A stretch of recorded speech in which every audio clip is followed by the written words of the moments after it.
and we're coming to you live from Camp Ramrod. Um, this is what the 72nd Barracks is popularly referred to in Liberia, but the name is Camp Ramrod, and we're still looking for public records on the time this barracks was constructed, but all we can find records that are available is that this barracks was constructed in the 80s and was around even before 1986. But what's happening here is the armed forces of Liberia, as you can see, they've pitched their tent right here in the middle of the football field here at Camp Ramrod, are reclaiming this property. So this property, as you can see, it says AFL vacate by February 3rd. That is the deadline.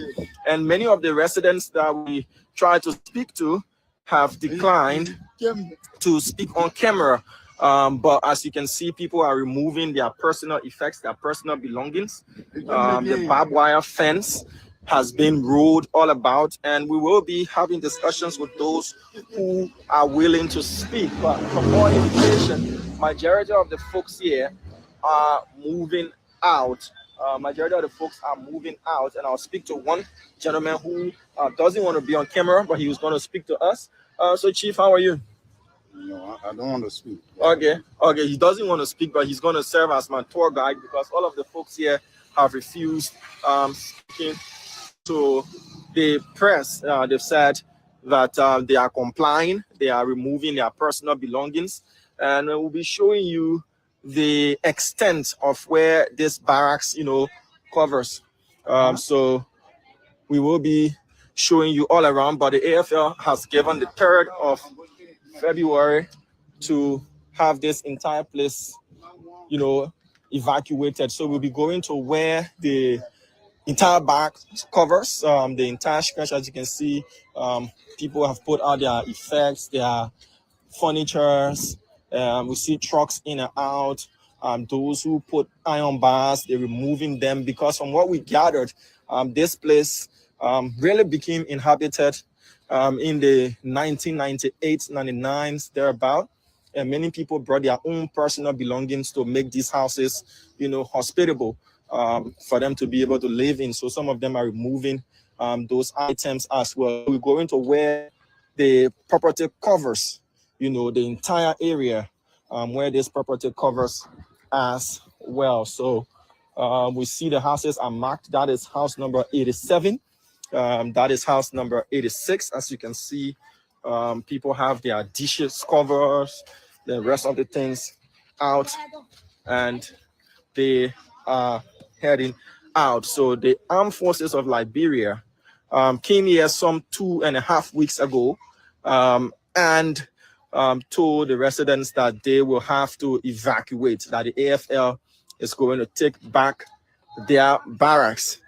Some of the folks who spoke to us off camera said that they've been here since 1998, some 1999, some 2000, some 97, and they are moving their things. So as you can see, that young lady too is trying her possible best. Those guys are rolling their barrels and they're removing their personal belongings. As to where, many of them said they will go to where they can.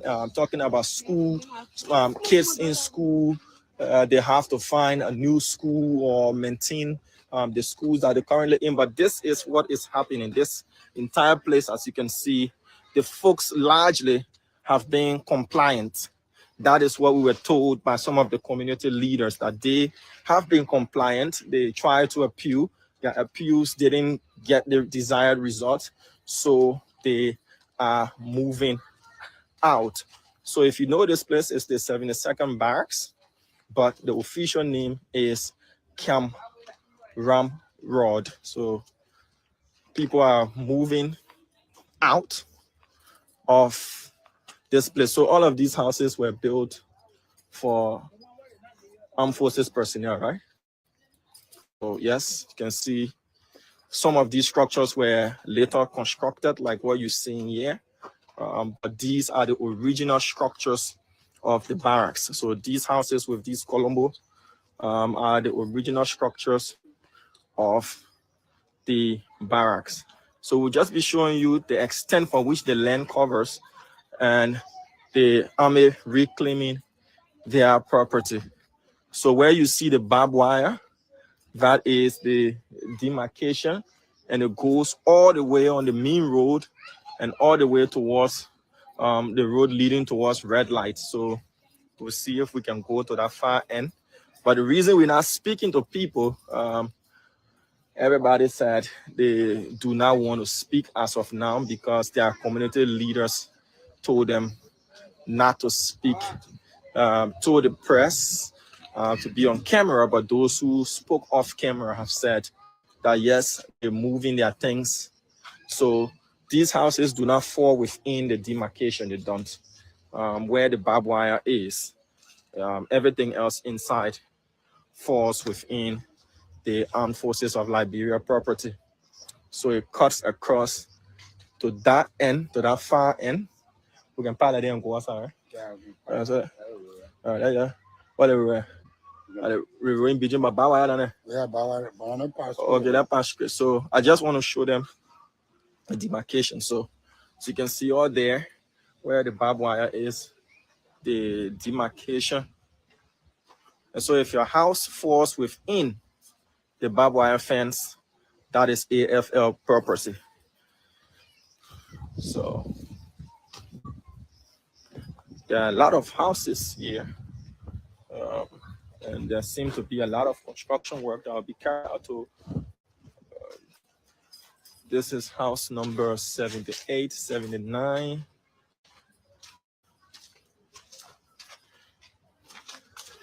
And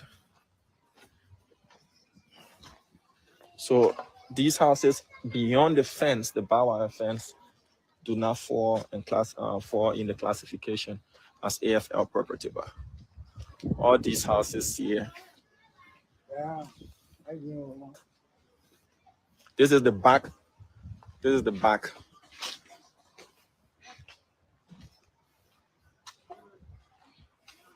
So there is a huge burn pile here.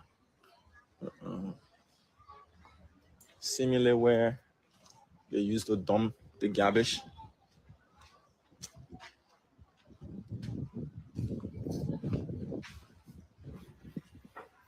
So according to folks that spoke with us, most of these homes are already emptied since the appeals did fall on deaf ears and Armed Forces High Command was not listening to give any sort of extension.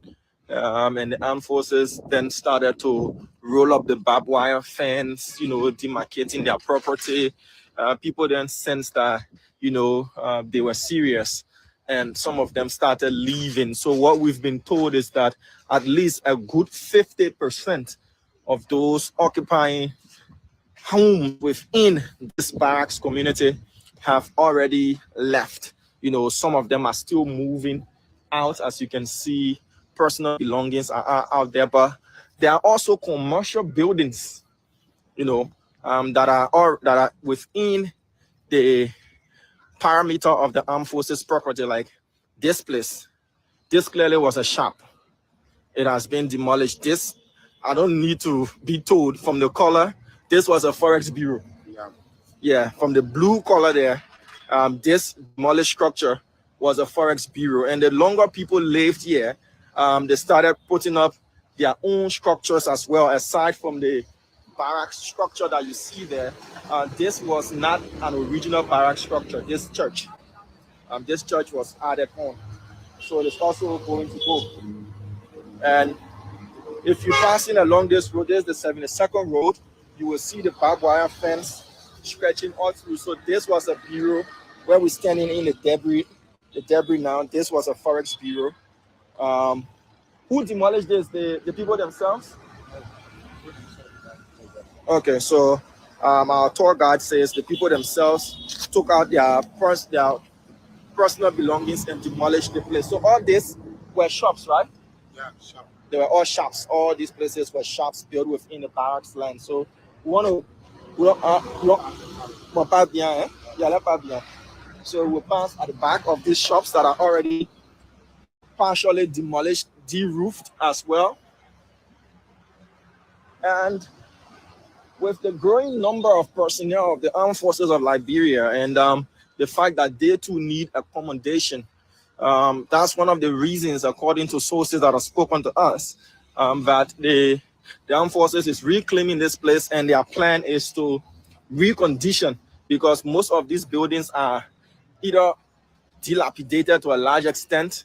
The foundations have been undermined, like what you're looking at there, packed with sandbags. So whether they will demolish all of the structures or look at the ones that still have got integrity and recondition them, they are going to, renovate to a large extent, reconstruct the barracks. Like this place, look at the stairs, it's falling off.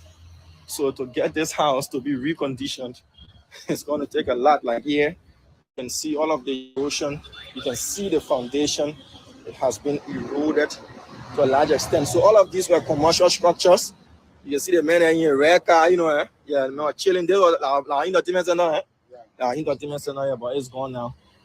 It's gone now. So all of the places facing the road were business centers. You can see people with their personal effects or outside. The 3rd of February, this entire place will be emptied, and those you see will be armed forces personnel. Some of the guys we spoke with off camera said they were members of the defunct anti-terrorist unit, the ATU. Some of them were members of the defunct EMSSU, Executive Mansion Special Unit. Some of them also were not ex-combatants, but moved in, since this was vacated, and they moved in. So they too will now have to find place to be. They started having families. This is house number 95. So this is house number 95. To tell you the number of houses within this barracks, 94. They built a tailor shop, eh? All right, so this place you can clearly see from the shredded fabric. This used to be a tailor shop, but it's no more. Scavengers are scavenging for whatever they can find to turn some profit. But where we headed to now is the main entrance. This is the main entrance into Camp Ramsrod. Yeah, I'm still getting used to the name Camp Ramsrod. So this is the main entry into Camp Ramsrod. This is the residence of the chairman, but he's not here. We've been told he has taken away some of his luggage. He's moving out, and you can see. So we're walking in the fence or walking out the fence. Okay. So we're walking out of the fence. So you can see the barbed wire encampment, and this is the current situation here at the 72nd Barracks, known as Camp Ramsrod. The official name is Camp Ramsrod, but popularly known in Liberia as the 72nd Barracks. So personal effects, mattresses, ceiling tile. Like the person bought a ceiling tile to do. Okay, they took it on the roof. Yeah. So the person took that ceiling tile on the roof. You can see some of the houses have been de-roofed. People just getting whatever that they can get. Many of these children will have to find different schools to attend, depending on where and how far they're moving. Most of the folks have declined to speak to us. So there you see it says vacate, 3rd February 2026. So the property stretches all the way. So now where we're entering now, a lot of commercial buildings, those who constructed stores and other commercial structures that have fallen within the AFL's encampment will also be vacating and losing those properties. These are shops built as extensions and the rest. So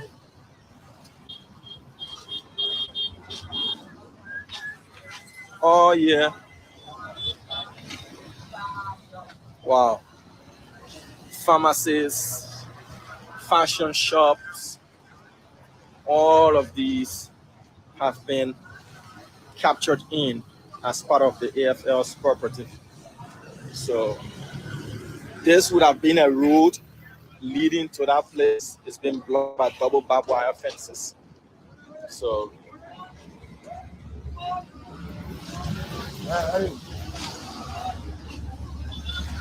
so the yellow building, everything is up. They want that building. Wow. So everything that falls beyond this fence, everything that falls behind the fence is AFL property. Wow.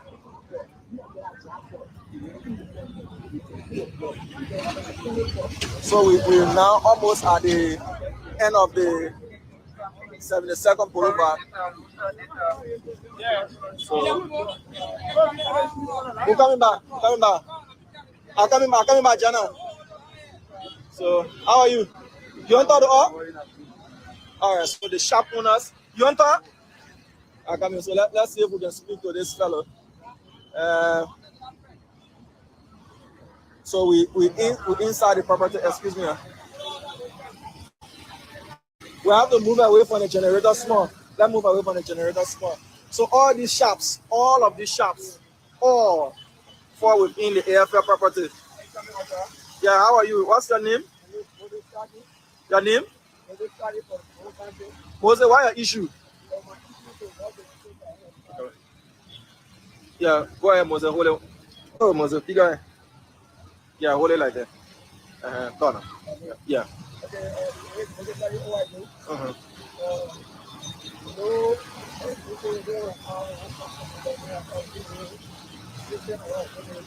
Mm.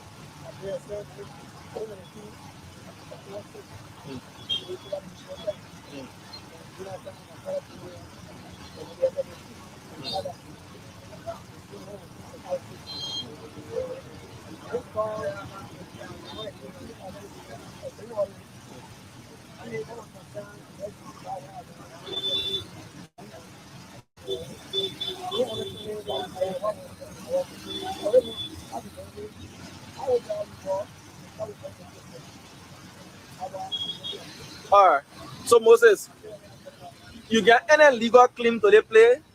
Yeah, you buy the play or you are just living there according to you. Which one?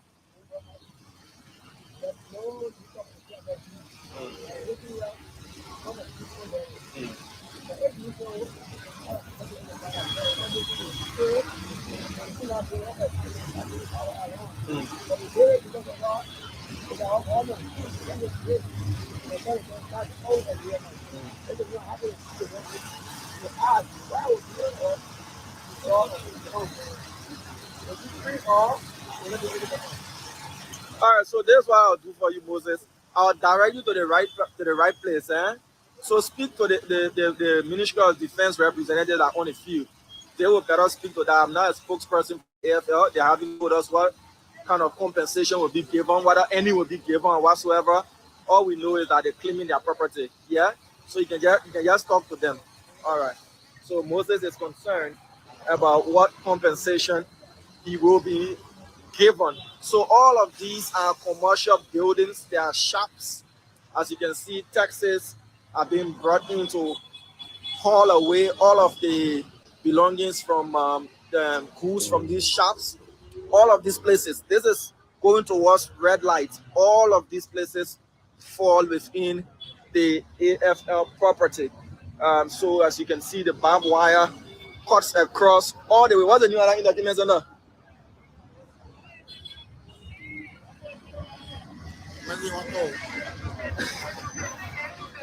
So they are. So you're holding all your thing outside. So before they tear you, will finish clearing the whole place. You're feeling because that business you're running here, and now you have to relocate. But the government through the armed forces say they're taking their land back. How you feel about that? Yeah.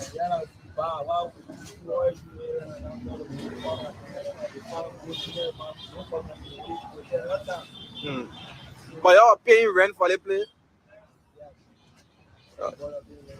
The boys are paying rent for the area. And then while the landlord are y'all paying rent to sit on the way the American for the property, what the landlord say?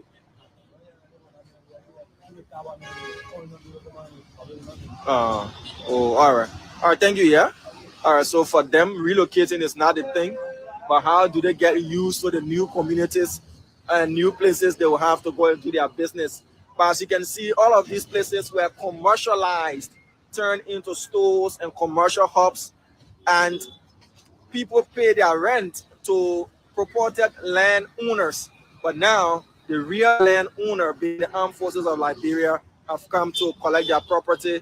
And so everything that falls within this barbed wire fence, whether garage, pharmacy, hospital, commercial, residential complexes, they are all going to vacate. So as you can see, even the high school fall in the place. Yeah. So there is a high school called Shina Daycare. That school falls within the AFL property, and they will have to relocate. We want to see if we can talk to the school administrator whether they have some sort of arrangement with the armed forces since school is in session, whether they will remain during the course of the school year. But we want to talk to the school administration to know what kind of agreement they've had, if any, with the armed forces. So this stretches, we're going all the way really, all the new community now. I think 72nd Barry. 72nd Barry. So it's going up, but what the new or the local community like they ain't getting it. 72nd Barry. So the Barry still going like that. Wow. So for many of us who didn't know the demarcation of the barracks, this is an eye-opener for me that the barracks stretches all the way to this end. How do you know that? That the barracks stretches all the way to this end. Wow. What a new other club? Help yourself. Help yourself? Help yourself. Oh no. So help yourself is not being helped by the armed forces. This entire club, help yourself. So since the police they're not having customer. No. They've been closed. Yeah. Wow. So help yourself, as this club is known, is also within the AFL land. So the land, wow, this is a big stretch of land. This is very big. So I'll just pen once we reach to the end of the demarcation. I will pen so that you can see the width of this place. It's huge. It's huge. Wow. At Channing Coastal Junction, Diane. All right. So for those of you who know Pinsville like that, before the next junction to Channing Coastal, that's the Channing Coastal Junction there. The next junction, before reaching the Channing Coastal, all the way going to the 72nd Mean Junction, then going down. That is the width of the land. It's a very big stretch of land. So all of these places, excluding the gas station, this gas station doesn't fall within the AFL land. But from Help Yourself all the way to 72nd Junction and going down, all of these places, people will have to vacate from now to the 3rd of February. And from all of what we have seen, majority of the folks occupying the AFL property have been compliant and are removing their personal belongings. The Armed Forces of Liberia has given up to the 3rd of February as the deadline for vacating their property. This barracks has not been in full control of the AFL since the late 90s. Those who we spoke to said they had been living in the barracks, some of whom said they are ex-soldiers and ex-combatants of the defunct anti-terrorist unit ATU, the SOD, and other places. They are now going to. She said? All right, so the owner of Help Yourself, the entertainment center, is coming. She wants to talk to us. She's got something on her mind. But since 1997 up to current, the AFL has not had any control whatsoever in terms of who lived on this property. So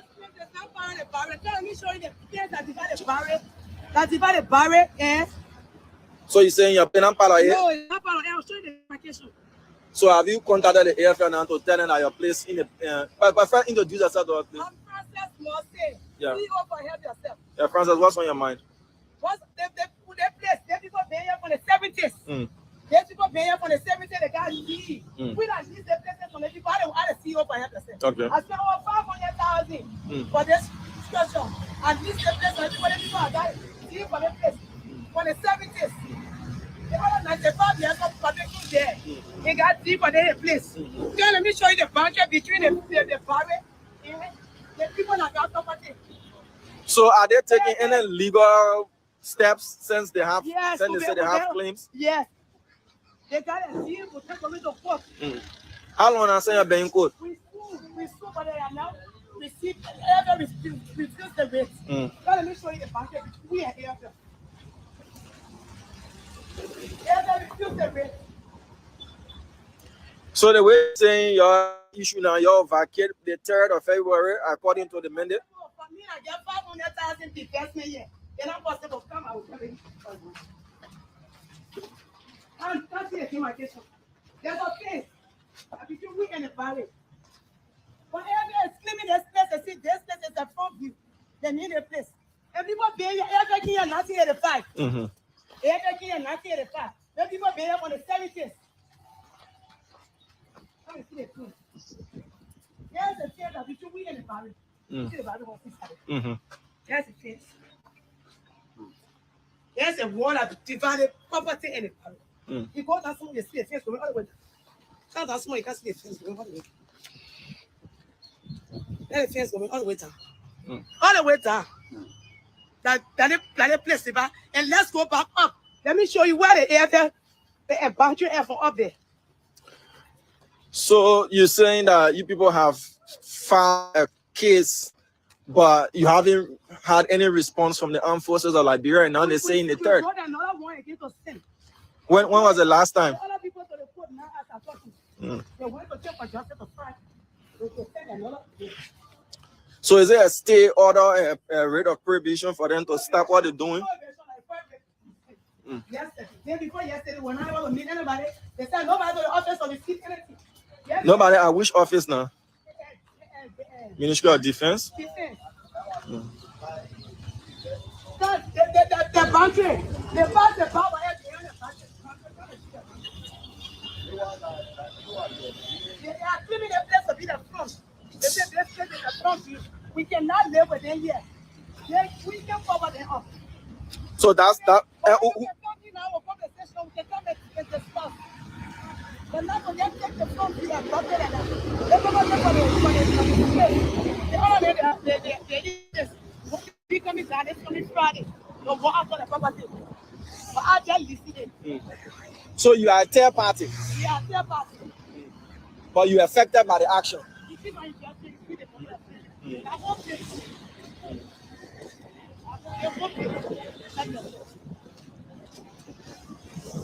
So how long now since the Smiths, according to you, have? The people barricaded the place on the 20th. On the 20th of January. On the 20th of January, barricaded the place. On the 20th.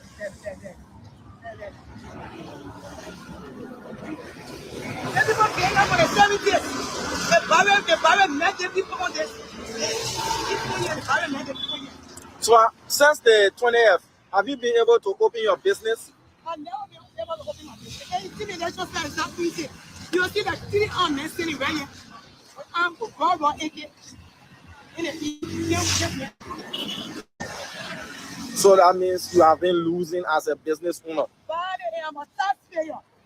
The property, the whole property that I'm real estate. I'm paying real estate tax to government.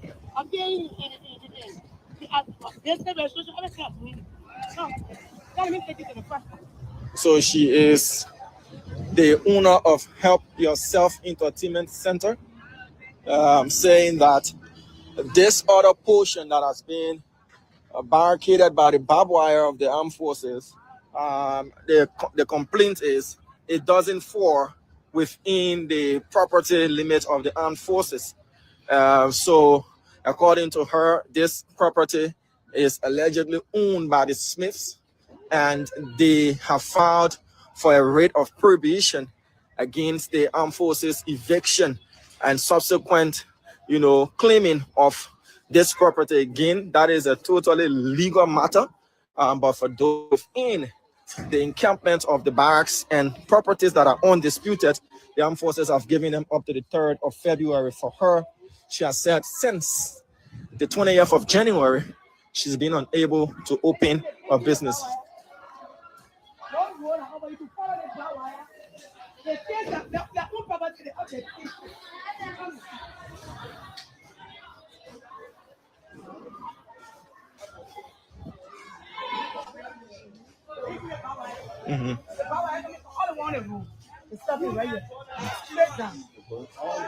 So your claim is everything else. But then I want to place now they need it because they need a front view. They thought they bought it, I will need a front view. But then once about weed and left for me, I spent 500,000 for that property. 500,000. At least I have paid that property myself.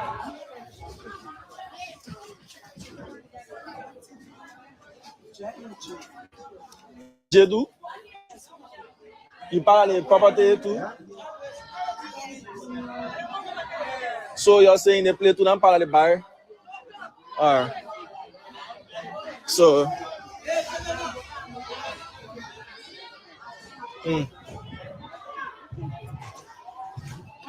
from this fence. So from here, okay, this used to be the AFL fence. Okay, so from here going. So what you're saying is from here going on is armed forces property? Okay. All right. So the school falls within their property? No. Okay. So we're about to go. We just want to know what's your final statement. I don't want to call it an appeal. So what's your final statement? Because right now you're a third-party person. Case should be between your landlords and the armed forces, but you are also a business owner. You have a big establishment. So what do you have to say? The money I spend there, the family that got a land, let me put that money inside. My investment too heavy. Let the government come in so that I can bring the land tea, so that they can go check the account, they check it up, and see how we can start it up. But to just pay me that way, I can have about 100% Liberian. Where am I going to start from? I got about 60 people there working with me. Where am I going to start from?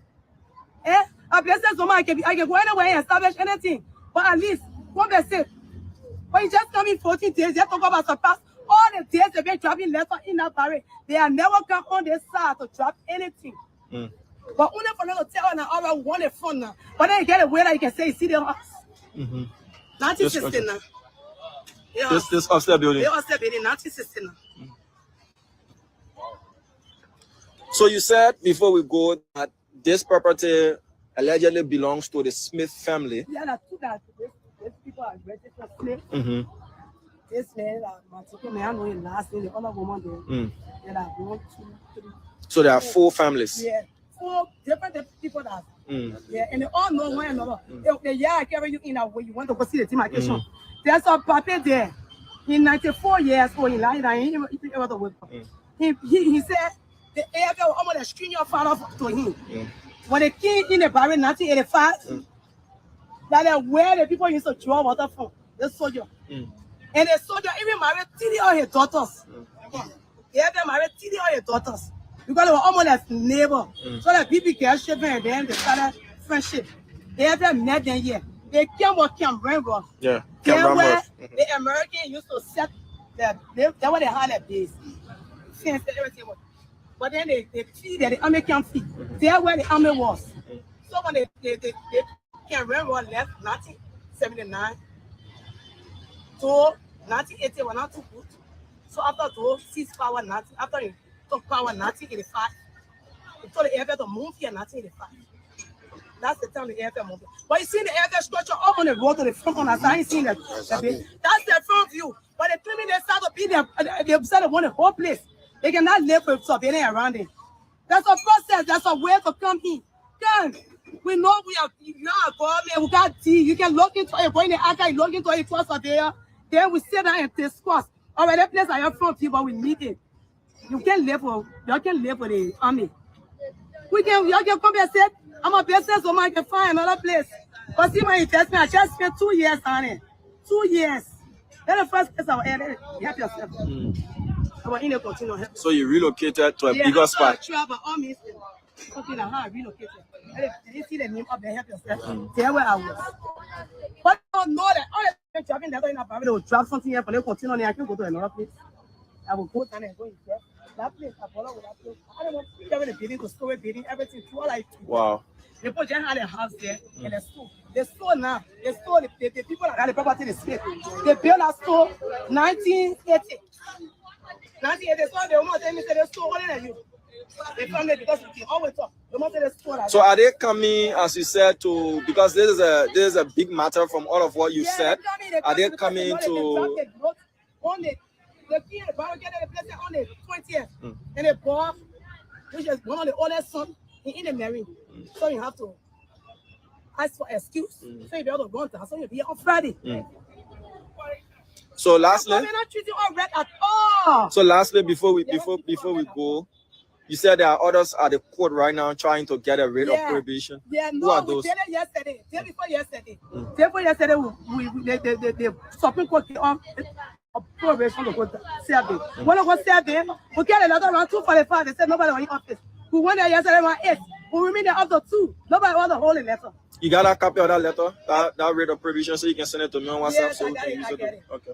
Okay, so I don't know what I'm doing. Yeah, so we'll just end it here. So folks, that's the situation here. We didn't get complaints from those who are within the AFL encampment and their property. But for those outside, including this Liberian businesswoman, they are contending, help yourself, as the place is popularly called and known, is contending that from the back. Come with the camera.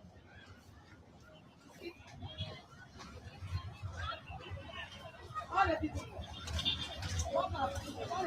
Everything that everybody should have been a place for some of us between the power and the I see over the stuff. All the people. But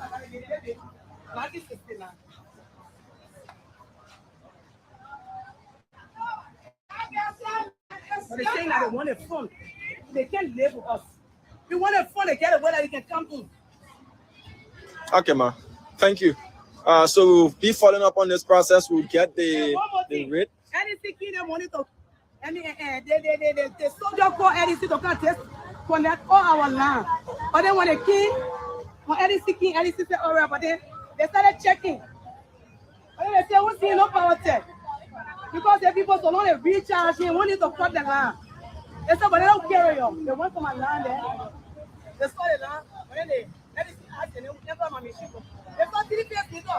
Everything told them, but they said, they never woman is recharging like 1,500 every week. How can we disconnect her land?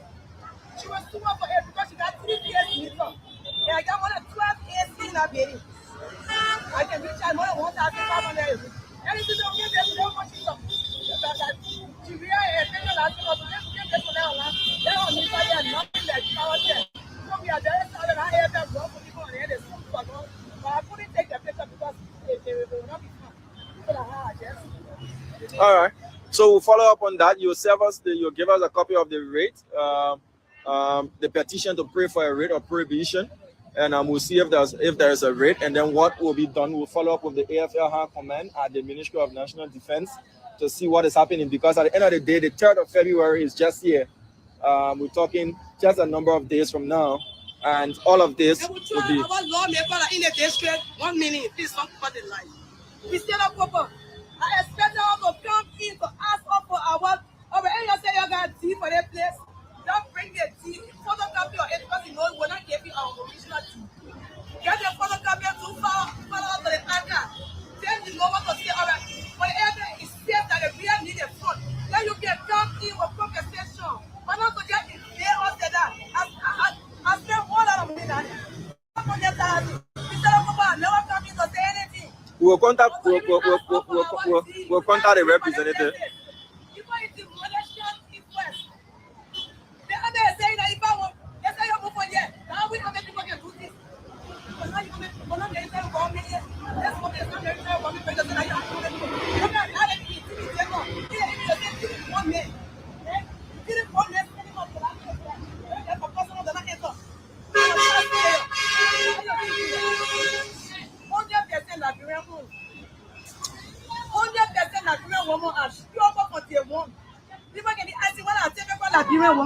Because seeing my investment, they say it's I tell it all by myself, no me. See what I'm a two children. All right, man. Thank you for talking. What's your real name again? Frances Mossy. Okay, Frances Mossy, popularly known as. Yeah, I didn't want to, so you agree with me, so I can use it. Yeah. All right, thank you. All right, folks, that's all we have time for. We'll keep.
Ellen Johnson Sirleaf.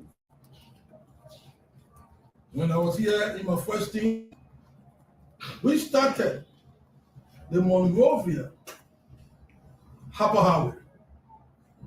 I want to be fair. To move from Monrovia to Harper, there are two tracks. One, you go through Buchanan, and one, you go to Gunter. But why are we not talking about Monrovia Harper? We're talking about Gunter Harper. It's because we paved the road. We paved the road. And so our successor didn't have to be bothered. But we're talking about moving from here to Harper. You could not just jump from here. Maybe you have some witchcraft or other things you can do. Jump from Gunter and just start moving. So we made it, redundant, academic, that can be solved practically. And when we were here, when I was here before, we tackled that road. We tackled that road 2 prongs. While we were from Monrovia to Gunter, we started Fishtown to Harper. When I was here, and we mobilized the resources for the pavement, Fishtown to Harper. And you all know that. Before 2017. So should we say that it's EJS Road? For any Johnson, or Augustine Gafford placed on road, or Amara Conan placed on road, or Boyma Camara? Is it Boyma Camara's road? Is it my road? Is it any Johnson Sirleaf road? Or the people's road? What is the issue about coming to say my road, my project? I gave you this just today. Check on the Public Works Ministry website. The Public Works has an announcement on its website. I hope it's here. They are announcing that the road project from Barclayville to Sastown and Cloney, I think more than 50 kilometers, that started, that conceived under the CDC government, agreement signed, prior to no movement, some movement started. It is just been the ECOWAS bank through whom or through which the road is being financed, will be financed. They just got a no objection for the Bay evaluation report for that road. We put money in this budget. We put money in this budget, pay EBIT, so that they can continue. When I came in as minister, one of the first things I inherited was an EBIT delegation telling me that government was defaulting on paying its obligation. And we unlocked that. So we could come as a government and say, you know what, this road is in the southeast. Or is it for Easterners that are Nigerians? We could say, why did we jump into Barclayville and we jump over Sino, we jump over Riverside and went Barclayville to Southtown and Barclayville to Toinette? We could make an argument, we didn't make it. It's on course. So you say, whose project? Liberian people's project. Like the people who live there are Liberians. That's why even when we came, why are we focusing, putting more money on this, the Ganta Apoha, dimension? The issue about regimes. I give you this. Sorry, I've been long-winded on this, but it's necessary. If you had done the road, we wouldn't be constrained to do it again. What do I mean? If the road was done, because we took it from here to Ganta, that is an incontrovertible fact. And we practically did from Fishtown to Harper. So that was the thing we left. Did you do it? Did you complete it? To get us burning and to getting a new bush and find a new road? Did you do that? So are we saying because you went and touched the road too, we should say that the road is cursed because you touched it? It is not. It is the Nigerian people's road. And so this government will complete. Like electricity access. People talk about electricity, Our electricity access rate just under 30% of the Kenya. So we invest in electricity. So you say, oh no, we have solved all the electricity problem. You solve all the electricity problem when less than 30% of Nigerian people have access. Development goes incrementally. I gave you this example. Assuming the target of the country is to build a 10-story building. Regime 1 starts with a foundation and does floor 1, floor 2. Regime 2 comes in and does floor 2, floor 3, and floor 4, or let's say floor 5. Regime 3. Should we come and say, you know what, because these people touch the road, touch that building, it's cursed, we should leave it? Huh? So, regime 3 can do floor 5 to floor 10. That's the Nigerian people's building. This issue about regime, people's accounting, don't do it because you will lost that game. You lost that game. Because I could come and say, Honor Eddie Johnson Sirleaf, one foreign minister, I signed a $60 million agreement for the ministerial complex. Why did you touch it? Huh? Or we could come and say too, under the past UP government, we started the conversation about the overpass bridge. It was dead. We were not planning ministerial complex, we were planning an overpass bridge. It didn't end with us, right? Commitments were made, but the agreement was signed on you, it should have been delivered. And because it was not delivered, we should say now, because you touch it, that is the crime? No. They ended it. As I said the last time, like the hospital, the new redemption hospital. That project started 2016 on excess Ebola money mobilized by the government. Each time I go to the World Bank, the vice president of the World Bank, Mr. Diagana, he raises this project as one of the longest, the most delayed project in his portfolio. since 2016. That project should have been delivered in 4 years or 5 years. It should have been, it started on the past UP government. It should have been delivered and dedicated by 2020 or 2021. It wasn't. It came to us and it will soon be dedicated. So now people will say, whose project? As I said, there was a lot of time Eugene will pass the ball. We pass you balls. You have to score some on the ball, we pass you. You score something, we appreciate it. Some you didn't. And so some of those balls we pass to you, we mean a come right to us, we'll score a goal. We'll score a goal. And so there's not an issue of who's Eugene. You know, it is for the Liberian people. And that's what we're focused on. Great, thank you so much. My name is Tony Roberts, First Interaction. Thank you so much again. Political leader of the Economic National Congress, and his comments has some critique. In his remark, he said, "Our message that quota will eat in this coming free form of oppression.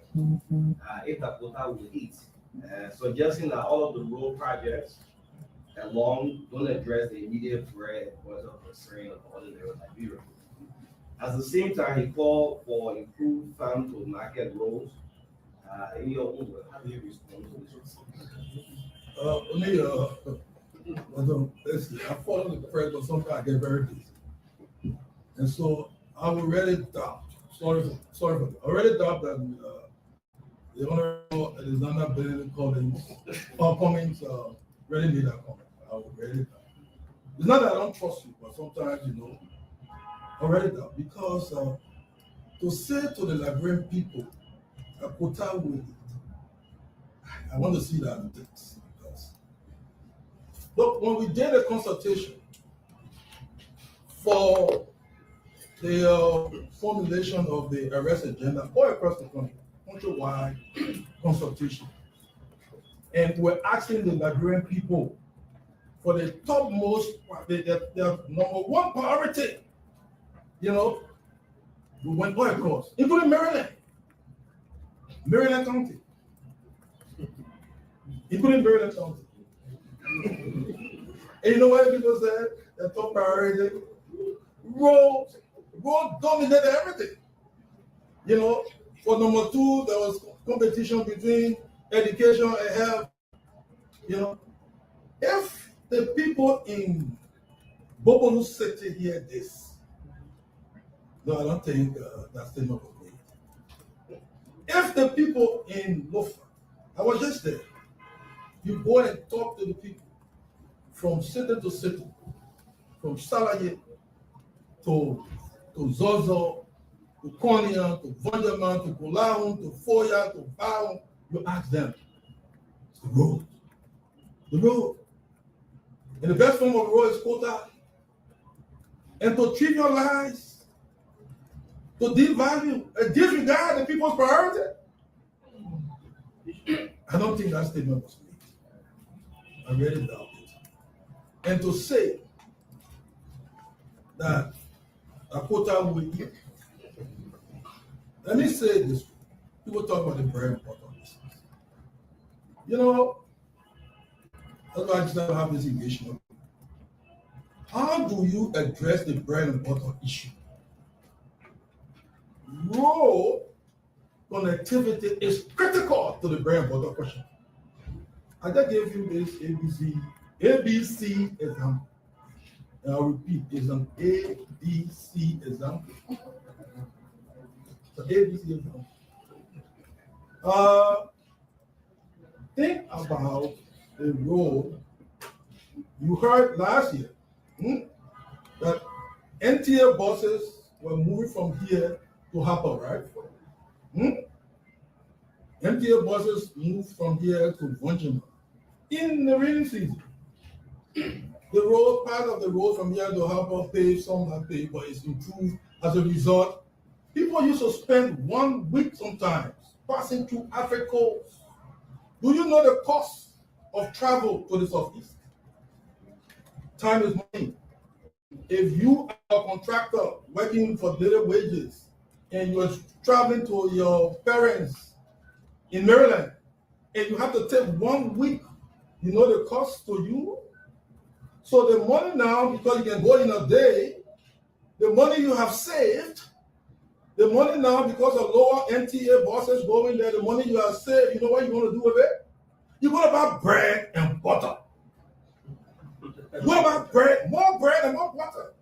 So you doubt the connection between roads, hotel roads, and bread and butter issue. So until, you know, we're saying that I don't want to be doing this here.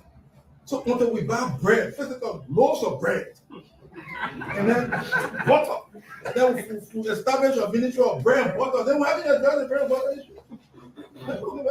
One of the consideration I would get the president. You know, should we establish a ministry of bread and butter? Do we know what it means for you to have electricity?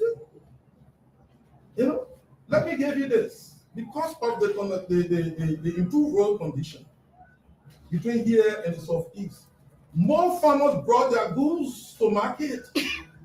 They brought the goods. They're not getting ratted again. Huh? They're bringing food. They're actually bringing us food to eat. You know, and their income, trade, commerce. One of the things that has impacted inflation, you know, is lower agricultural, the prices of domestic agricultural products. They're not in the basket because the Monrovia, the basket, the CBR basket was millet skewed towards imported goods. Now our products are coming from our farmers. So they don't understand, you didn't imagine? So some people doubting the inflation number.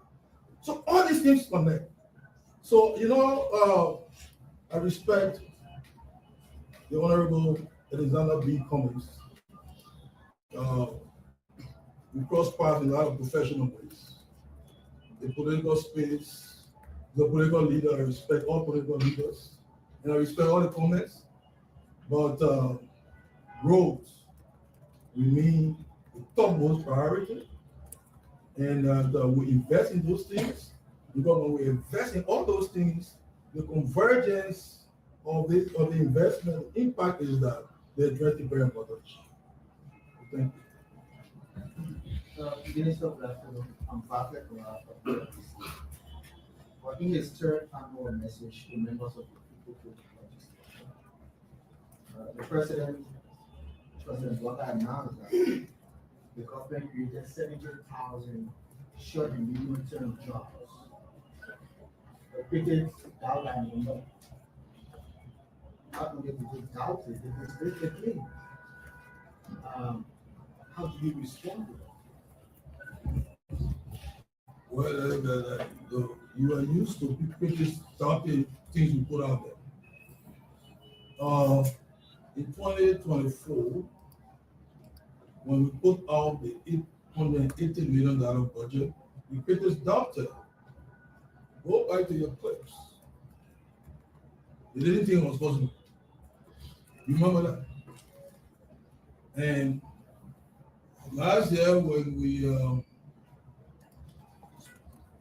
the president submitted a $1.2 billion budget, the critics doubted it. They didn't think it was possible. The job of critics is to criticize. And I think they're doing a job well. Our job is to work. We all needed in this Liberian democracy. The president said, in the quoting verbatim, job creation remains our top priority for my administration. Our job creation strategy has focused on addressing the binding and structural constraints to growth, including investment in roads and energy. People don't understand the link between investment in road and job creation and they don't understand. Some people don't understand. I don't say people don't understand. Some people don't understand. Why are we investing in energy? We've been declared eligible for our second MCC contract. Energy was the focus first. That's why we have a hydroelectric plant. You know, it's the main source of our power, but we stay short. The MCC team was just here, and we have chosen energy again because the access rate is just it's under 40%. We came and get it just around 30, it's around 39%. Our ambition in the Liberian Energy Compact is between now to 2029 to climb it up to more than 5%. So we put more money there, you know. And so what does that do? And that gives you a small little thing about jobs. When the main cost driver for businesses, huge the amount of money they spend to maintain power or electricity. If they don't have light supplied by Nigerian Electricity Corporation or the National Grid, more likely they will buy their generator and get fuel. Think about the cost. When you ask many small businesses and say, what is your biggest cost you deal with? They will tell you the cost of power. When we make it cheaper, when we make it affordable, you know what we're doing? We're reducing one of the major costs, you know, expenditure items. And so when expenditure reduces, you know, what happens? You know, to find profit. And profit is the difference between revenue and expenditure. So when you reduce expenditure, what happens? Profit. And when you got profit, you start thinking about expansion. And when you're spending, what you start thinking about? Hiring people. You will not see the link. And the people you hire, what they will do, you will pay them. And when you pay them, what will they do? They'll buy bread and butter. They'll buy bread and butter. So the bread and butter thing, we start with the structural constraints to growth. Maybe they want too big. Talk about structural. They call it probably big details. Structural, binding constraints to growth. If we don't address all the main problems that are hindering growth in this country, all the things we're doing will be scratching on the surface. If we want big companies to come and operate profitably, we have to solve the power question. And that's what we're doing. So there will be all the what I call short-termism and the argument here and there, but you journalists should look beyond. So, coming back to the issue, in 2 years, so that the president is short and medium term, in 2 years, you know, I get one of my assistant ministers here, he knows how to attack problems. And he said something yesterday that was very good. He said, for people to understand this, he asked a question, he said, you know what? When they tell you that you can eat elephant, you say, no, I can't eat elephant too big. But everyone can eat elephant, you call it into pieces over time, you eat the elephant, right? You know, young person, sorry about I'm borrowing from your concept. Think about it, 2 years divided by, on average, 2 years, it's 35,000 per year. Huh? He did a little formula. How many counties? That'd be rough. 15 counties. Huh? So each county about 2,000. 2,000. Huh? 2,000, more than 2,000 jobs per year. So we doubt short term. We doubt that we cannot do that. And people say, it's not possible. It's not possible. What do you mean? In fact, they haven't even accounted for last year, just this ministry, interns, 277 interns. Without even accounted for. Too many ministries have not even accounted for their short-term or medium-term job creation effort. But one thing I need to concede, and on this one, I will agree with I usually call him my predecessor, my friend and brother Samuel Boutwell. I love to call him Samuel Boutwell because I love my middle name. I don't like initials. So people call me Augustine K in the phone. You don't say Augustine K, right? So I'm saying Samuel Boutwell because I have not to call people. He also because Samuel. Some people call him Samuel Deepwell.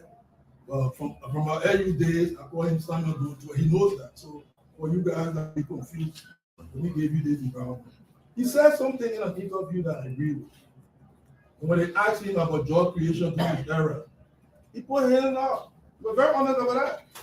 He said the capacity we need to do better with the Ministry of Labor and the villages and others in building our ability to track better systems for tracking job creation. And that's why we started. Have we achieved it? I will be the first to say no. They are doing some rough job trackers, but we're investing in it so that the country can get better and more robust job creation numbers that you all can get. So we're working on it. I learned fully with my predecessor on that one, and we're working on it. But to tap 70,000 short-term jobs, in 2 years, this country, no. So, Minister, you mentioned when you were speaking earlier that our reserve grew by over 100 million. So how much is now in the laboratory account of yours? And should we be fearful someday that we're going to take some money from them to do mapping? Well, I don't want to interlope into the central bank governance territory. In the economy, we are Siamese twins here. The monetary side, the fiscal side. Now I'm a fiscal person. I grew up in the central bank. I wear my other hat again. But that'll be unofficial now. But I wouldn't talk too much. But I always say that the reserves of the country are meant to be reserves. And when you start getting into reserves for consumption, all these things, then you want to manage reserves. Maybe cover should be able to support, I think, 3.5 months of input. There's a technical formula here. So it affects even the currency, the stability of the dollar. But I'm not talking as a monetarist here. So I'm a fiscalist and keep being my zone. Minister, the president in his annual message mentioned about submission of the supplementary budget to the legislation. And many want to know, this is the first time in many years, why now? Why the supplementary budget? And secondly, there is this rise in public debt, and it appears that the country is at risk. Can we say Nigeria is at risk because of the public debt? Well, let me deal with the debt question first, then I'll come to the supplementary budget. Our debt stock, as announced by the president, is about $2.8 billion US dollars. The external debt, meaning what we owe the World Bank, other multilaterals, and external creditors, is about $1.6 billion. And domestic debt is about $1.2 billion. 1.2. Rather than the size of our budget is yesterday. So when people come, sometimes they come with that, oh, government owes me, and I think we just pay. I think, how many other people government owes? So, but we're dealing with, and there's an analysis that is done, and on debt thresholds. You get something called, there's an indicator called the debt to GDP ratio. Nigeria's debt to GDP ratio is about, I think, 56%, if I'm not mistaken now. And in that zone, you'll be considered moderate rates of debt distress. Moderate. And if you hit 60%, then it becomes high rates of debt distress. In below 50%, coming down, we're in the low rates of debt distress. We're in low rates of debt distress. We had a situation where when President Ellen Johnson said, Amy, our debt to GDP ratio was actually above 700%. 700%, unsustainable. Now we couldn't borrow. That's how we had to get on the heavily indebted poor countries initiative and have to meet triggers, take a decision point, completion point. Some of you were around, and we had almost $5 billion debt, waived under that initiative, thereby giving us the credibility to start to take loans again. I was here in my first team, for the most part, from 2006 to 2010. The thing we're talking about loans, we couldn't take it.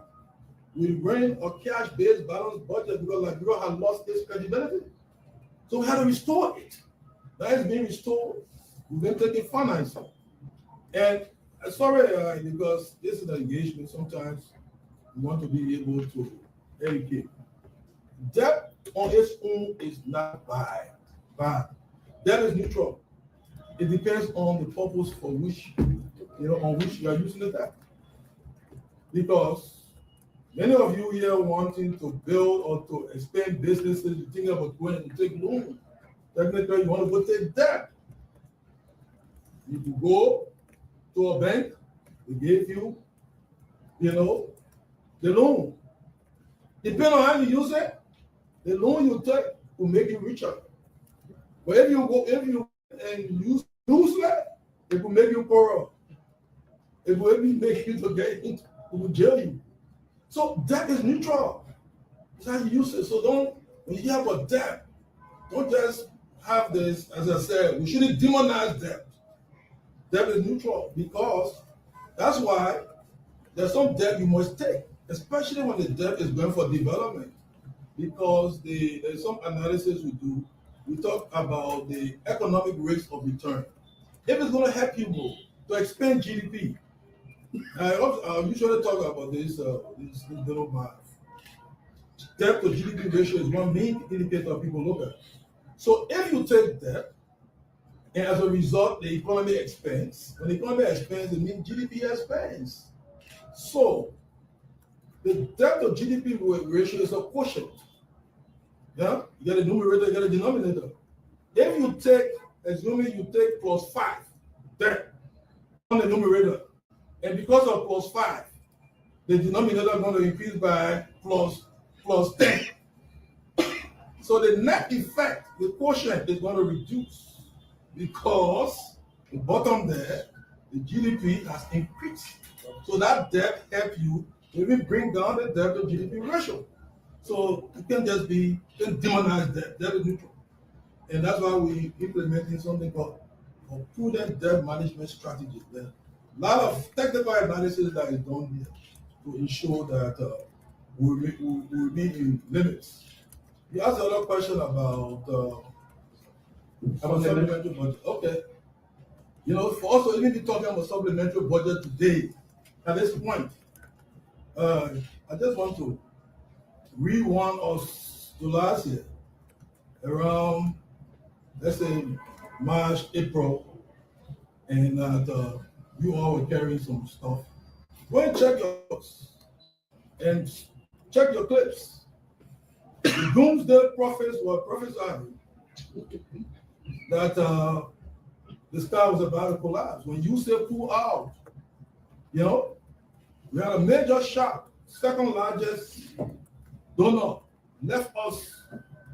were left high and dry, but due to prudent fiscal management led by the president, the entire team, tighter fiscal controls, while protecting education, health, and infrastructure, we weathered the storm. And revenue was impacted from the beginning, and some people started to predict budget shuffle. And I said, if you all can remember, I said we are working.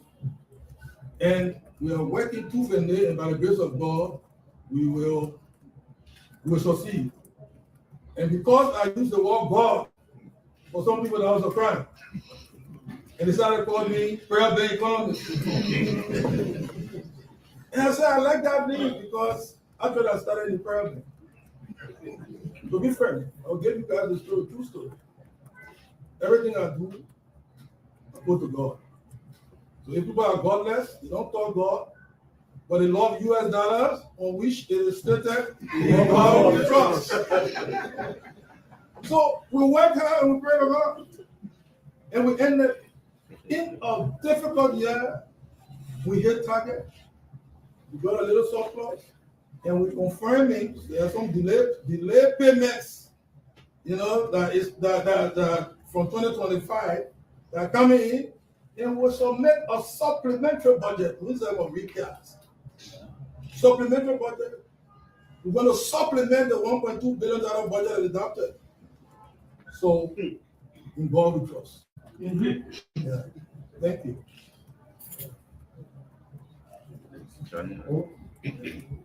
Home Minister. Thank you.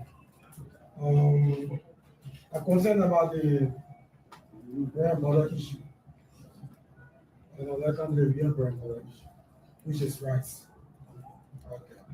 And then the president said during the convention, rights was useful only by grandmother 14.5. If you look at our hostile environment, the person is true. Because on the day the president made a statement, unfortunately for me, I didn't go to work, I went to the market. So I come out, yeah, 14 Africans in our country on the key. Why you get the voice? She said, you got to put the rest, for that amount. I shouldn't want to know how realistic is the price announced by the president compared to the one in the market. And the Liberian see because there are two different figures around Liberia's own price which are going first. He does issue more. So I intend to address it so that Liberia cannot be conflicted by price control in terms of price and all the Well, the Ministry of Commerce will give details on that. They're responsible to monitor and to check things. Whereas the official price could differ for many reasons. Sometimes the further you go, people factor the transportation costs, and the further you go, the price could change. But there's an official price. Some people could be doing that for some other reasons. I don't want to, differ with you, but that's the price, and that's the prevailing price in many places. So this is, I'm very certain that my colleague, the Minister of Commerce, and the team there will check and to see, but that's the price officially, and that exists in most of the places. So if there are places that is not a reality, Commerce will check on it and deal with it. But we have to expect that in parts of Liberia, because of other costs that the wholesalers and the retailers are rather incurred, they will put something in to recoup their costs. Okay. Honorable Minister, thank you. My name is David Yates, and I write for the Daily Observer newspaper. Recently, your ministry came under attack for reportedly removing former ministers' pictures and among former ministers. What you said? I said recently, your ministry came under attack for reportedly removing Minister 12 pictures from the wall, among other pictures. How true is it? Well, Dave, thank you for asking us that question.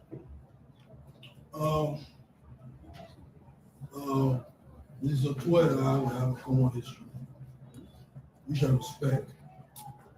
We have common friends. In fact, Tua's brother Norris is a good friend of mine. We're at the University of Liberia. We're grown in that crucible. We differ. I was on one side, he was on one side. But we feel that we go shopping because of the, we're men. We're men. Some of them are here. It was never out of hate. It was never out of hate. And the fact that Samuel Doe served this country for 6 years, a historical fight. Whether anyone likes it or not, that's a historical fight. You cannot be revisionist. And so when I came in, one of the things I noticed was the picture of Wilma Kamara, whom I took over from, and that of Samuel Tua were not on the wall. And I told my folks, we have to put the pictures on the wall. And they did. The pictures have been on the wall all along. We are very busy people, especially when it comes to budget preparation, December and all that stuff. We don't sleep. Sometimes we don't have weekends because, as I told you, sometimes in those seasons, our weeks don't end. So that place is a place of traffic. someone might have hit the picture. And something happened, I think they hit the pictures. And Wema Kamara's picture fell, and Samuel Tue's picture fell.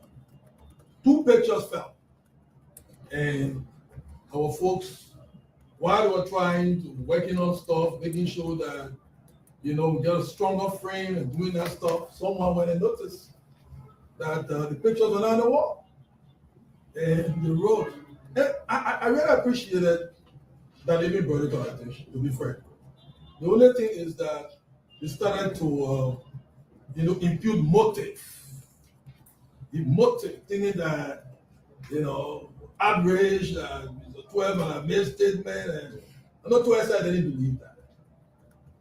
I know he didn't believe that. We would be so vexed and go and say, no, we have nothing to do but to go and attack the picture. What would that do for us?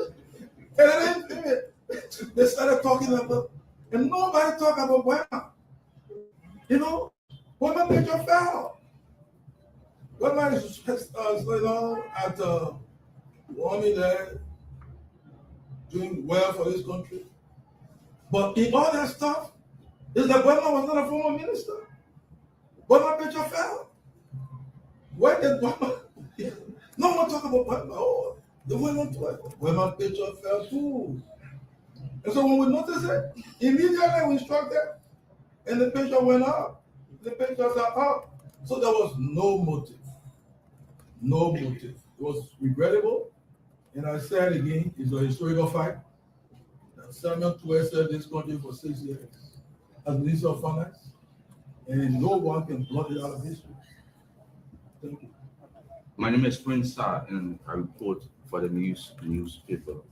Honorable Minister, the President on Monday reported improved revenue performance.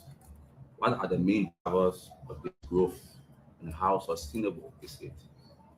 Well, he cited the mining sector, one of the main sectors that contributed to the growth, agriculture and services. But besides that, improved what we call tax administration, efficiency in tax collection. One of the strategies we put in motion to deal with the shock that we experienced was to close leakages, try to be more efficient in tax collection. We started to digitize systems, and it's getting more and more of the future. When you take away manual interventions, you improve the credibility of collection. So that started hugely last year, it's going to increase this year. And some of our projections that we have made, are informed by all of those things. And the credibility of the country has improved. More and more people looking at Liberia to see our country moving forward. And let me say this,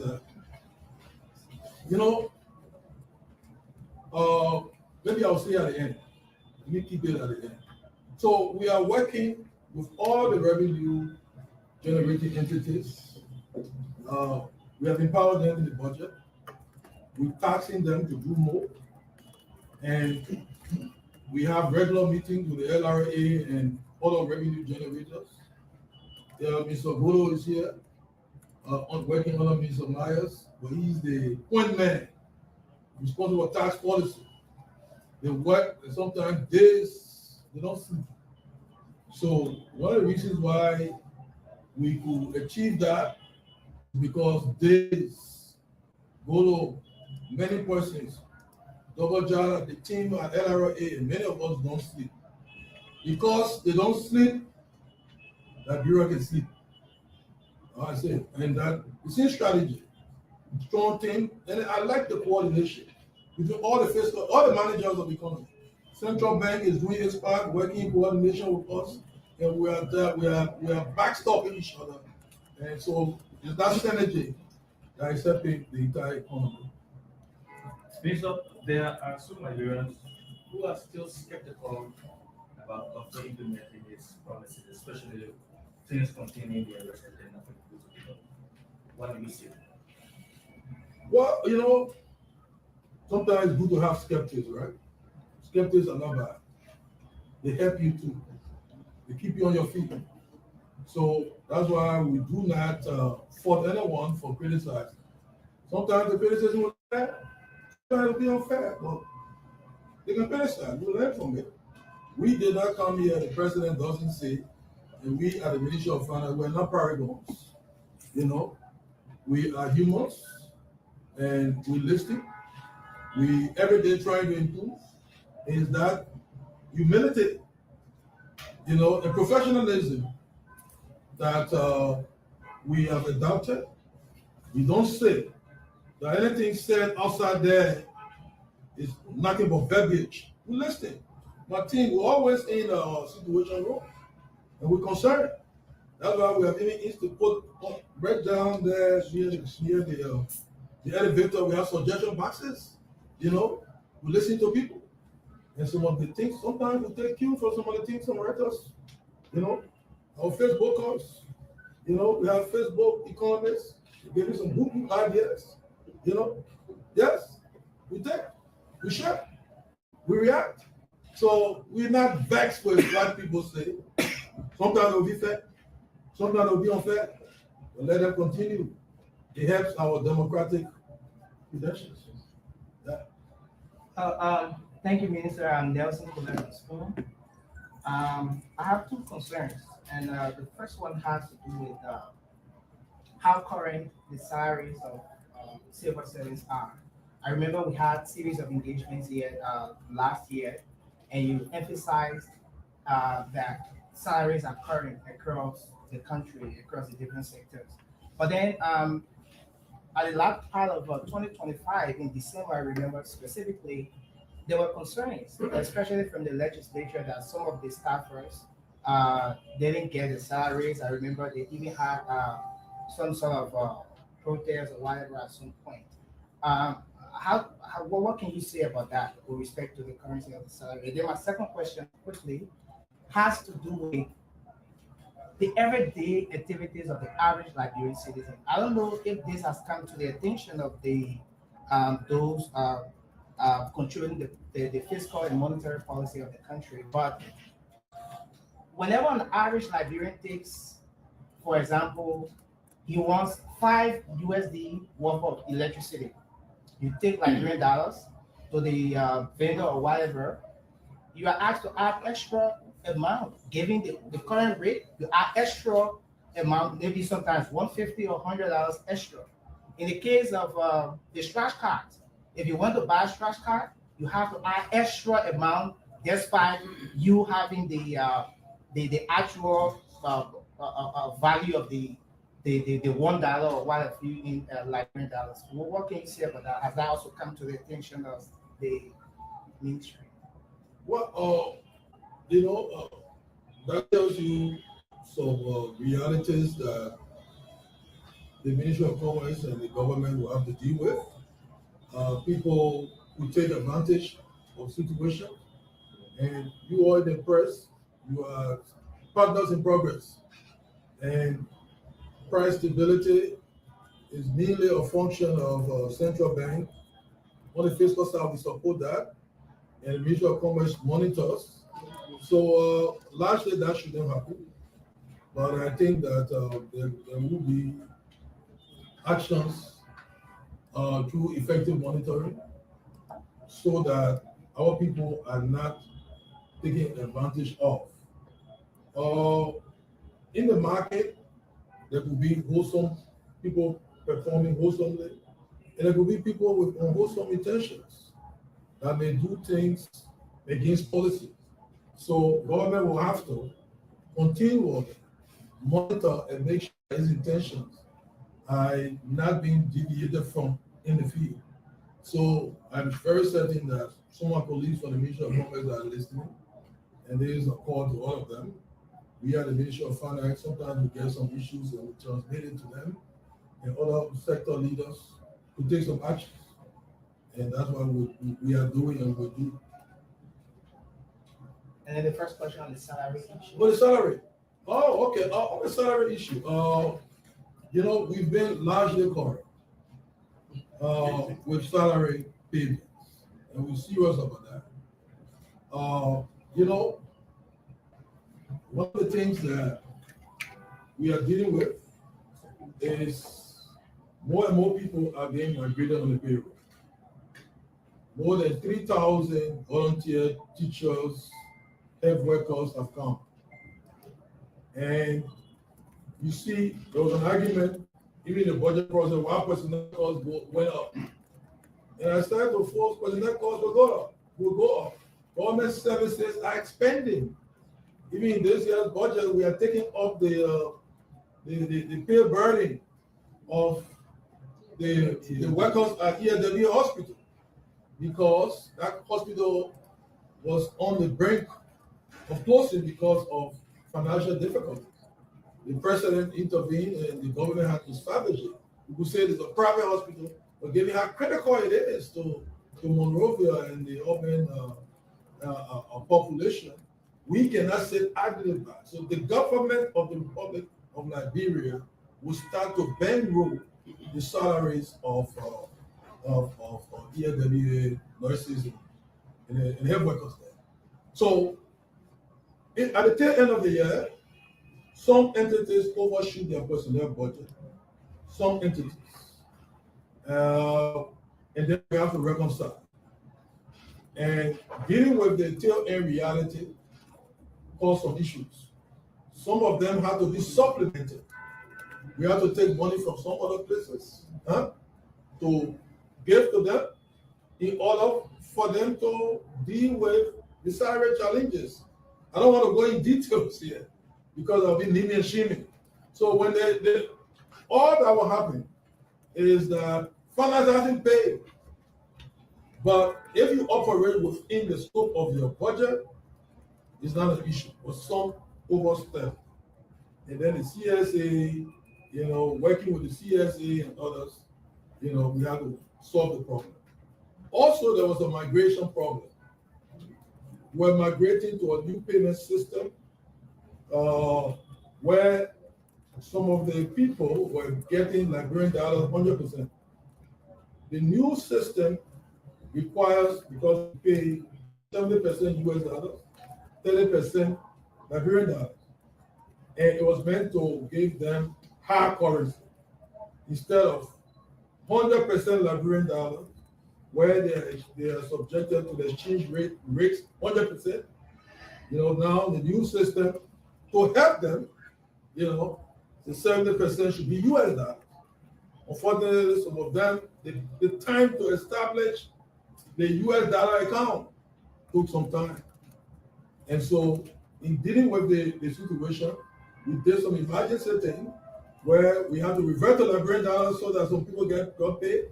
Some in that process, we didn't exhaust. There was a group of people that did not get, you know, we didn't finish with them. But the controller tells me that we're almost done. So it was not a problem of lack of money. But I think everything is stabilizing now. And these government workers will now have 70% US dollars and 30% Liberian dollars instead of being subjected to 100% Liberian dollars, you know, and be subjected to 100% exchange rates.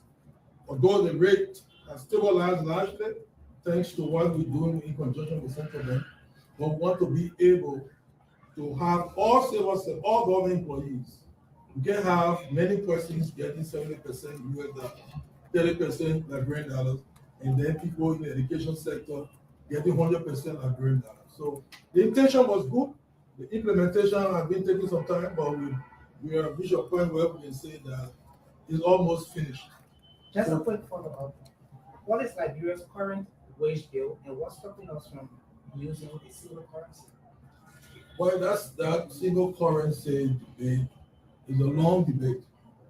You know, before there's something about dollarization, all that stuff. It has its own side, positives and negatives.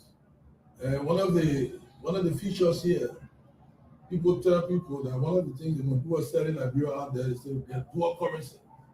and you can use US dollars. So investors like that. Some people say, okay, but it creates complication and blah, blah, blah. So everything has its good side, everything has its bad side. That's a debate central bank is leading on. I don't want to interlope too much in central bank's territory. But I call on, before we were at the university, the Economic Student Association and others. Those are debates that we were calling. You know, I call on I have some professors here. They teach, although they work with us, but I tell them, encourage your students.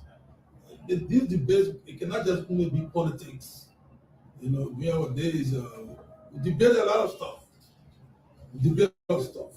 So these are debates that the press people should come to. ISA, ASA, and all the SARS, and all the universities, to take on some positive issues and we'll support it. And I gave a current call to all these universities around here, to the extent that you can take up topical issues, take them up. The ministry will support some of those things. Let the conversation get professional. Everyone is so vested in politics, but as a result, the substance of issues sometimes, we miss it. So, Okay, my name is Obed Jivar from KM Radio. Minister Jafar, I'm privileged to ask the last question, and I will basically just ask you. Donor support reduced last year. How did the government manage to keep it afloat? And my second question, which I think will be honest and realistic to the ordinary people. This much talk about 2 years of a stronger economy and inflation. How is it translating into tangibles for the ordinary people in the rural parts of Nigeria? It's good to see you. Quite frankly, I've been so busy since I came back. I've been getting the courtesy call. But thanks for your contribution. But you were saying that inflation and tangibles for people. No, most people in rural areas, they are productive people. How is it translating? Everything the government is doing is translating gradually. And let me put it this way. Do I say, and that's why we say, do I say that all problems have been solved? No. No. If we say that all the problems have been solved, then we underestimate the magnitude of the problem. No. Let's be honest. We are saying in 2 years, we've made significant progress. But I will compare this thing to adjoining to Banga. Sorry, I get some Banga people here, so I'm not trying to pick on you. If you are, let's assume our AARD target is that in 6 years, or now 4 years now, we should reach Banga. Like we have some targets in the AARD. We want to reduce multi-dimensional poverty from 45% to about 36%. We want to take the country to a lower middle income status. GDP per capita of $850 to about not less than $1,050. That is a 2029 target. So what happens is a journey. So we've done 2 years. Sometimes people create an impression that we are a 6-year regime, and they juxtapose our performance against 6-year government or regimes. In a lot of ways, we're very well. 2 years versus 6. It made it look like, well, this is a 6-year journey. So think about it. If you're on a path to Banga, and your destination is Banga in 6 years, right? In 2 years, you estimate that you want to be a salad. In 2 years, you want to be a salad. So, I know Filala is beyond salad, right? You guys know this group. No, Filala.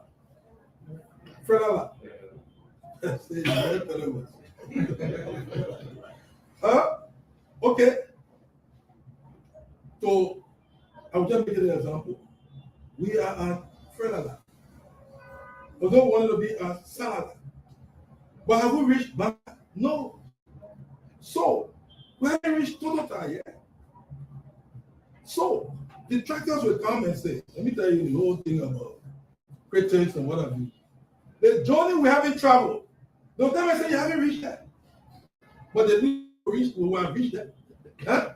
No. They don't count from red light to Fredala. We should have been on satellite, we haven't gone beyond satellite. So they do what I call the exception. They talk about the exception. The thing you haven't achieved, the downgrade, all you have achieved is that you take a test, a 10-question test, and you pass 8. You fail 2. What is the percentage? 80%.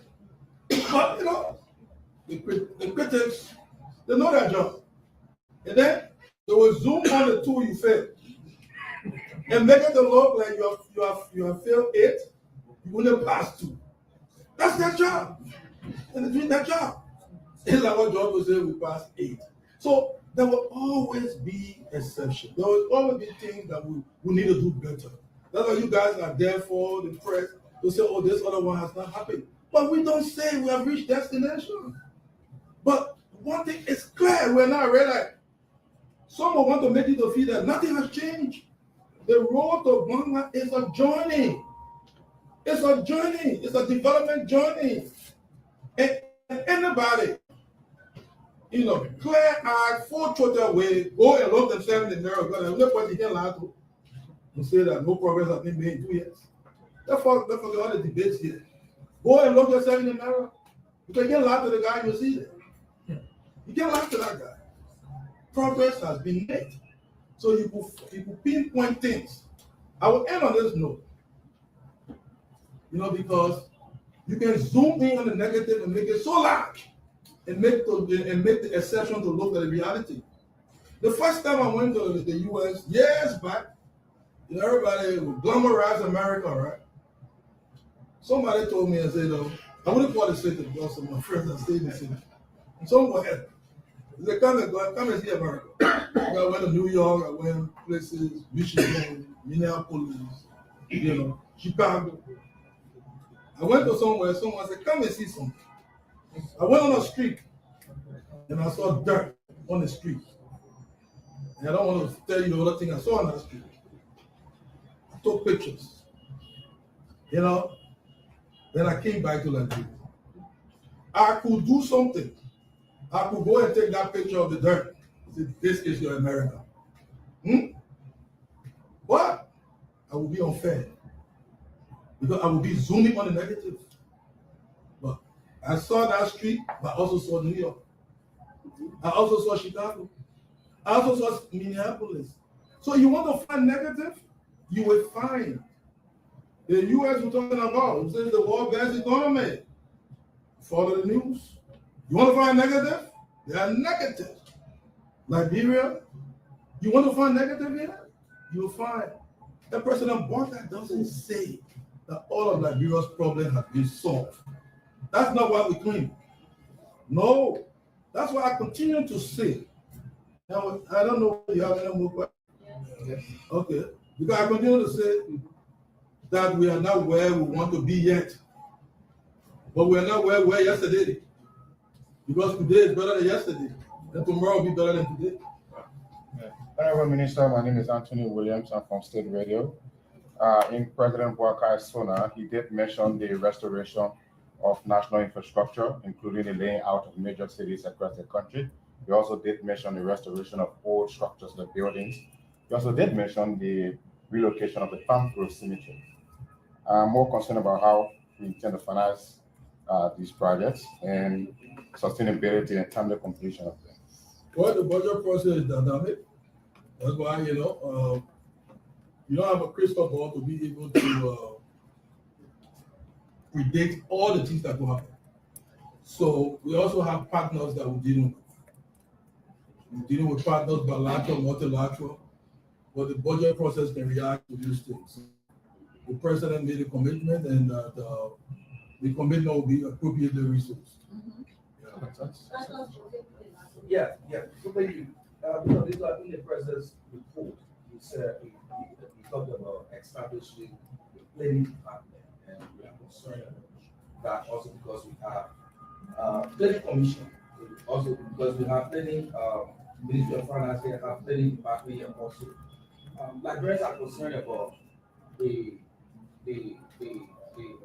money coming along to establish a particular commission. How do we form that particular commission when we also have the planning department here at the mission? Well, the president is the leader of the state, and the president has the right to propose amendments or restructuring of state institutions. And that's why we have two branches of government. The legislators will weigh in, and then you have a bill, then you have the act. An act brings the executive and the legislature together on an issue. So from the president's vantage point and from the analysis, he feels that this is the way to go. And he said that, the plan is in the making.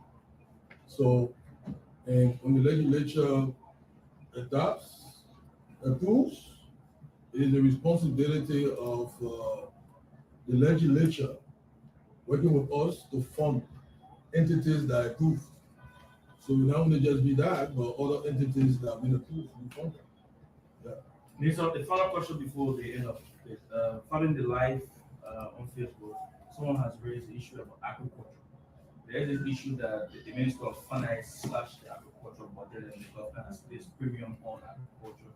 What is it? Have you slashed the budget, or there are other sources of funding for the sector?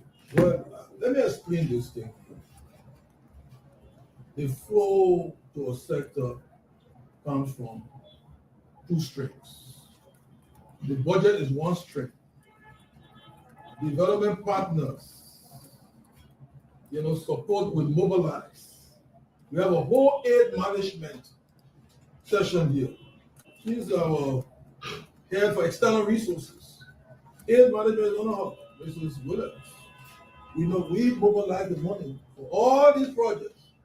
There are some sectors that we call donor darlings. And there are some that the donors don't put too much money in. They leave it primarily with government. Agriculture is one of the donor darlings. So the total amount of money to agriculture has reduced. I gave you evidence. Some of you were here Friday. We signed, Jahir, I think you were here, a 25 million euro grant. I'm not saying loan to agriculture sector. Fisheries. It's in agriculture. To benefit the non-counties, especially the coastal counties. People talking about our farmers. I think one of the actors, the political actors, talk about what government is doing. It's going to help getting cold storages for them, protecting their harvest, giving them income. 25 million euros in grant in agriculture. Some other sectors will come and say, we behind discriminated against us too. You know how much money we're mobilizing? So that whole argument about, we having prioritized agriculture, that's not the truth. So, and we've had a debate. That's why I tell all the economists, and I like the fact that the bandwidth of the community is getting larger, and we're identifying some good economists on Facebook. To be frank, it's no joke. And some of them will be reached out to. But I tell them, look at the entire flow. We put our data there, but they don't even read it. They go to the budget. The budget is just one piece of document. Look at all that is going to the sector. And in that regard, agriculture is being resourced. And we'll do more through the budget and through donor flows.